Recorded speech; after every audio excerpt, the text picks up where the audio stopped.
Bonjour Laure Murat, vous publiez une révolution sexuelle, réflexion sur l'après Weinstein chez Stock. Il y a bientôt un an que le New York Times et le New Yorker ont publié les enquêtes qui allaient provoquer la chute du producteur Harvey Weinstein, déclencher la vague MeToo. Après une année à vivre au rythme des révélations, comment le mouvement féministe peut-il se transformer en véritable force politique? Vous avez un regard qui est double puisque vous enseignez à UCLA, donc dans une université à Los Angeles. Vous êtes française par ailleurs. La première question que j'aimerais vous poser, pourquoi tout ceci a-t-il débuté selon vous avec l'affaire Weinstein? Weinstein, qui est un nom qui ne me disait pas grand-chose. J'imagine que beaucoup de Français étaient dans mon cas. Pourquoi cet homme est-il devenu le départ d'un mouvement social? Je crois que ça, c'est une des questions qui agite beaucoup toujours les historiens, c'est comment naissent les révolutions. Alors, c'est jamais par hasard, c'est jamais tout d'un coup.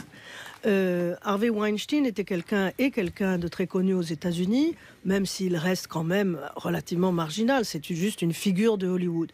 Et je pense que au fond, ça aurait pu rester un fait divers, un peu scandaleux comme ça, mais ne pas aller beaucoup plus loin. Ce qui a beaucoup changé, et notamment depuis l'affaire DSK, qui a eu aussi lieu aux États-Unis. DSK était un Français, donc c'était un peu plus marginal. Mais surtout en 2011, à l'époque de l'affaire DSK, Twitter n'avait pas le développement qu'il a connu depuis. Et il faut bien comprendre que ce n'est pas tant l'affaire Weinstein elle-même qui est le cœur du sujet. Le cœur du sujet, c'est MeToo, qui est un mouvement spontané, populaire, je crois que ça, il faut vraiment insister là-dessus, massif, planétaire, auquel personne ne s'attendait. Et je crois que cet aspect spontané et populaire en fait la dimension révolutionnaire. Donc si on se demandait par exemple pourquoi le mouvement n'avait pas débuté avec Dominique Strauss-Kahn, donc quelques années auparavant, parce que Dominique Strauss-Kahn était connu dans le monde entier, il avait des fonctions internationales. Laure Murat, pour vous, la différence principale, c'est l'évolution, la diffusion des réseaux sociaux? C'est certainement la diffusion des réseaux sociaux, avec aussi cet élément qui fait que DSK était une personnalité française et du coup un peu marginal, même s'il était le directeur du FMI, quand même marginal par rapport à la vie culturelle américaine. L'affaire Weinstein, c'est une affaire qui démarre au sein de la gauche américaine, puisque Weinstein était l'un des financiers du Parti démocrate. Est-ce que ça a une importance que cela intervienne dans la gauche à une époque où le président des États-Unis, Donald Trump, est aussi quelqu'un dont la brutalité à l'égard des femmes ne peut pas être mise en doute. Lui-même, d'ailleurs, n'a jamais tenté de s'en disculper véritablement, quoi. Non, d'ailleurs, Donald Trump a très bien dit, dans les affaires de harcèlement, il faut nier, nier, nier, nier. Il l'a répété 4 fois, donc au moins le message est très clair. Et on voit aujourd'hui avec l'affaire du juge Kavanaugh, qui sera probablement confirmé malgré tout comme juge à la Cour suprême, on voit bien l'étendue du mouvement MeToo, son impact, mais aussi ses limites. Ses limites, c'est-à-dire ? Eh bien, le témoignage du Dr. Ford, donc cette femme qui déclare avoir été agressée sexuellement par le juge Kavanaugh, elle a eu beau faire ce témoignage, on n'est pas du tout sûr que l'impact sera suffisant pour empêcher la nomination du juge. Même si ça a beaucoup impressionné les États-Unis, la population reste quand même divisée. Laure Murat, dans Une révolution sexuelle, le livre que vous publiez chez Stock, où il est question justement de vos réflexions dans l'après Weinstein, vous rappelez que les États-Unis sont une société extrêmement judiciarisée, avec des lois qui sont dures, qui sont respectées. Comment expliquez-vous ce contraste entre, d'une part, ces lois très dures, et d'autre part, ces comportements qui, pour certains, sont des comportements qui relèvent de la sauvagerie? C'est un paradoxe. C'est-à-dire que l'affaire a quand même éclaté dans un pays qui fait tout pour éviter ce genre de choses. Le harcèlement sexuel est un sujet. Moi, je travaille à l'université. Le campus est le lieu par excellence du harcèlement sexuel. C'est une chose, c'est un sujet de conversation, pas quotidien, mais presque. Et depuis des années. Et depuis des décennies. Il y a des dispositions légales pour ça, ou plutôt contre ça, comme ce qu'on appelle le titre 9, qui est une disposition légale pour empêcher ce type d'agissement et pour les réprimander. Il y a aussi ce qu'on appelle en anglais non-disclosure agreement, c'est-à-dire des accords confidentiels dans les entreprises privées où le harceleur peut signer avec sa victime un accord financier. Quelquefois, ça peut atteindre des sommes absolument considérables. Un journaliste très connu aux États-Unis qui s'appelle Bill O'Reilly a payé la dernière fois, en 2017, 32 millions de dollars. On ne sait pas ce qu'il a fait à cette femme, mais à mon avis, il n'a pas fait que l'embrasser. Voilà. Mais justement, est-ce qu'il y a une manière d'expliquer comment, en fait, ces lois très dures, on ne peut pas fermer sa porte dans un campus lorsqu'on est prof, peuvent coexister avec des comportements qui sont quasiment clivés. Vous rappelez par exemple le comportement d'Eric Schneiderman. Il faut décrire qui il est et de quoi il a été accusé. C'est un magistrat. Il était censé faire respecter la loi sur les violences sexuelles et on s'est aperçu que son comportement était très largement différent de ce qu'il aurait dû être. Alors, je vais répondre en deux temps aux deux parties de votre question. La première, en effet, pourquoi, s'il y a tant de lois, comment se fait-il qu'il y ait tant d'agissements répréhensibles ?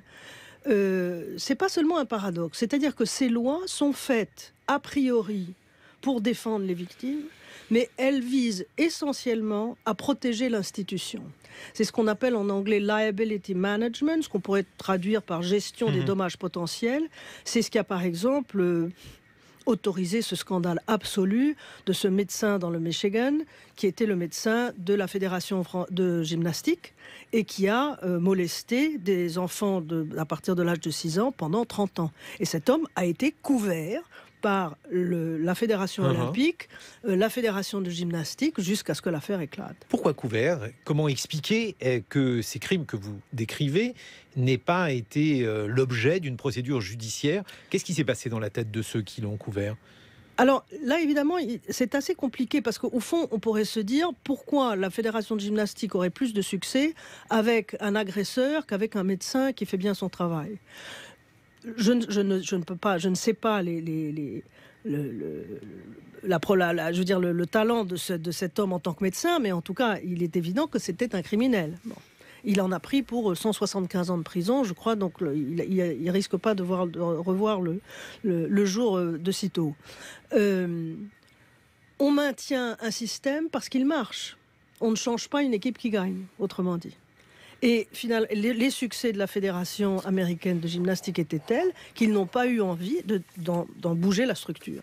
Et seconde partie de la question, Laure Murat, comment expliquer la présence, dans votre livre, vous définissez ces portraits, vous les brossez, par exemple d'Eric Schneiderman, procureur coupable d'un certain nombre de crimes qu'il aurait été censé juger lui-même. Alors, le cas d'Eric Schneiderman est un cas particulier. Il faut toujours se méfier, je crois, de ce que j'appellerais les chevaliers blancs, les gens qui vous font la morale. Et c'était évidemment son cas. Il a été un grand pourfendeur des harceleurs, etc. Il a même fait passer une loi à New York contre les hommes qui tentaient d'étrangler leurs compagnes dans des jeux sexuels. Or, c'est exactement ce qu'il faisait. Donc là, je crois qu'on a affaire quand même à un cas particulier. Et ce qui est extraordinaire, en revanche, et ça a un écho avec la façon dont l'affaire Weinstein a éclaté, c'est-à-dire c'est la patience et la détermination des journalistes de la presse écrite pour ramasser des témoignages et pour finalement faire éclater la vérité. Mais alors quand on découvre ce type de personnalité clivée, on ne peut s'empêcher de songer par exemple au scandale révélé au sein de l'Église, Laure Murat, et à tout ce que l'on assiste dans l'Église américaine, mais pas seulement. Est-ce qu'il y aurait un lien ? Vous êtes professeur de littérature à UCLA. Quelles sont les explications, si on peut expliquer ce type de comportement que vous donneriez à ce type de clivage ? Ce type de clivage, vous voulez dire le fait entre que normalement l'Église est censée protéger l'enfance et on découvre que celle-ci est composée d'un certain nombre de prédateurs qui sont suffisamment nombreux pour qu'on voit qu'il ne s'agit pas uniquement de brebis galeuses. Cet Eric Schneiderman, qui est procureur, se révèle être en réalité lui aussi un prédateur. Brett Kavanaugh, qui est censé lui aussi respecter la Constitution, en est un autre. Quelles analyses feriez-vous de cette situation ? Là, je vais vous répondre par un... Mais je ne botte pas en touche. Vous savez, les psychanalystes ont des névroses. Ce sont des hommes comme les autres, ou des femmes comme les autres. Ce n'est pas parce qu'on est censé protéger les autres qu'on agit forcément bien. Tous les enfants qui ont connu l'inceste étaient censés être protégés par, en général, le père ou l'oncle ou le grand-père, etc. Donc là, il y a quelque chose de général à la nature humaine, en quelque sorte. Et là aussi, vous décrivez une situation qui est distincte depuis les États-Unis où vous enseignez, à la France, pays dont vous êtes originaire, avec là aussi dans les différents points de vue, les différents lieux communs qui sont agités, une tradition qui serait celle de la galanterie française. Qu'est-ce que vous en pensez, Laure Murat ? Alors la galanterie française, c'est en général ce qu'on met en avant pour ne pas penser ce que seraient exactement les rapports de séduction en France. Moi, j'ai été très frappée.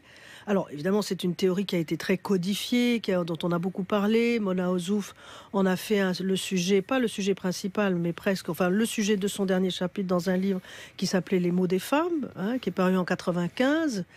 Et cette galanterie, donc, serait, voilà, une codification de l'amour qui aurait un rapport avec l'art de vivre, etc., etc.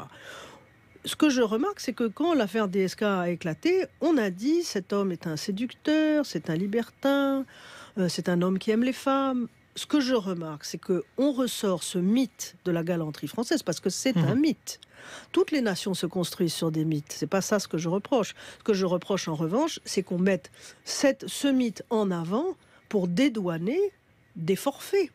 Denis Baupin, quelle a été sa ligne de défense ? L'homme politique, donc l'écologiste, qui a été accusé d'avoir agressé un certain nombre de femmes. Voilà, et on a découvert les textos injurieux, mais obscènes, orduriers qu'il envoyait à ces femmes. Et réponse de sa part, je suis un libertin incompris. Donc on se moque du monde. La galanterie à la française, la fameuse galanterie à la française, je crois, est un écran qui empêche de déplier cette impensée qui sont les rapports entre les hommes et les femmes et de la façon dont ils se construisent. Sommes-nous le seul pays où ces explications à base de galanterie sont invoquées, Laure Murat ? À ma connaissance, oui. Donc il y a là effectivement un mythe à déconstruire. Depuis que cette vague a éclaté, depuis un an donc, qu'avez-vous observé aux États-Unis ? Y a-t-il eu une modification des comportements ou bien s'agit-il encore des prémices d'une révolution, puisque votre livre s'intitule « Une révolution sexuelle » ? Une révolution sexuelle avec un point d'interrogation au bout. Donc je ne sais pas encore si c'est une révolution sexuelle, et bien malin qui saurait le dire. Aux États-Unis, je n'ai pas observé un changement dans les comportements. Ce que j'observe en revanche, et ça dans le monde entier, en France également, c'est que c'est devenu une conversation presque quotidienne.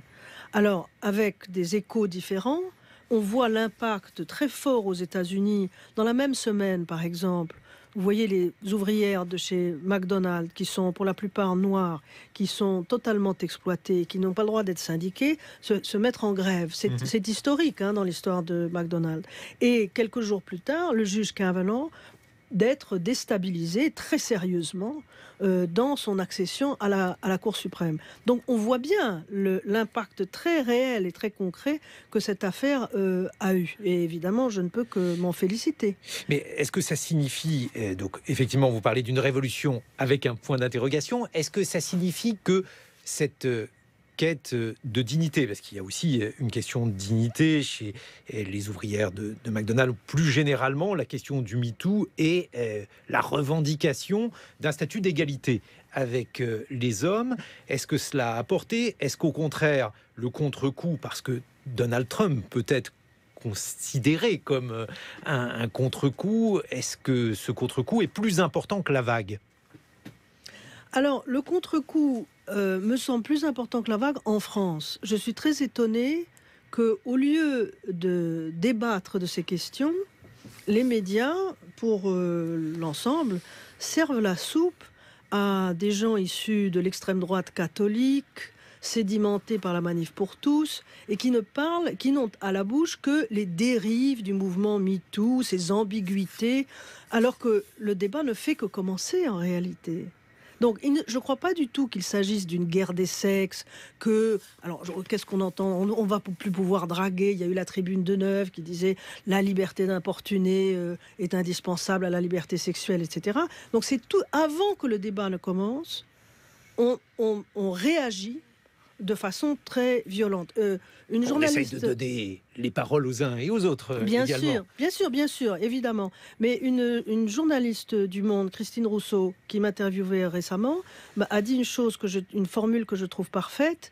Elle me disait, au fond, ce que vous avez l'air de dire, c'est qu'aux États-Unis, il y a eu réactivité et en France, il y a eu réaction. Je crois que c'est très juste. Vous faites peut-être référence à la pétition qui a eu lieu et qui réclamait une sorte de droit à être importuné?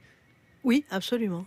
Et absolument. effectivement, vous considérez qu'il y a là un mouvement. Vous citez également des affaires qui ont donné lieu à de nombreuses conversations, de nombreux problèmes avec quasiment des dilemmes moraux. Par exemple, l'affaire Ansari aux États-Unis. Je crois qu'il va falloir que vous nous expliquiez, Laure Murat, en quoi elle consiste et quels sont les problèmes que cette affaire a posés. Ça, c'est une affaire intéressante à laquelle j'ai consacré tout un chapitre. Alors, je détaille beaucoup la façon dont ça s'est passé. Aziz Ansari est un comédien extrêmement populaire aux États-Unis, qui a une série à la télévision qui est beaucoup regardée. Et il a rencontré une jeune fille, photographe de 22 ans. Ils ont eu une rencontre amoureuse, ou en tout cas sexuelle. Et le lendemain, elle est allée se confier à un site féminin pour écrire un article intitulé La pire nuit de ma vie, et elle détaille cette soirée qu'elle a passée avec Aziz Ansari. Il se trouve que quand on lit le détail de toute cette rencontre, c'est ce qu'on appellerait en anglais a bad date, ce que j'appellerais un rendez-vous foireux, en gros, une rencontre ratée. Alors pourquoi ça a fait tellement de bruit aux États-Unis? Je trouve que c'est très intéressant parce que quand j'ai lu ça pour la première fois, je me suis dit, quand même, pourquoi faire tout un barouf autour de ça? Et en réalité, quand vous regardez le détail, ce que cette jeune fille interroge, c'est la norme. Comment se passe une relation entre un garçon et une fille la première fois qu'ils se rencontrent, la première fois qu'ils font l'amour, ou qu'ils have sex, comme on dit aux États-Unis, et que ça ne se passe pas exactement comme elle aurait souhaité, qu'il n'était pas à l'écoute de ce qu'elle voulait, et qu'il n'a pas entendu les réticences qu'elle avait. Alors, même si tout ça est très difficile à prouver, mais enfin, si on veut bien considérer son rapport comme à peu près exact, elle ne poursuit pas Aziz Ansari. Elle dit simplement, ça s'est mal passé. Et ce qu'elle interroge, c'est la norme hétérosexuelle d'une rencontre d'un soir. Laure Murat, une révolution sexuelle. Point d'interrogation. Réflexion sur l'après Weinstein, c'est aux éditions Stock.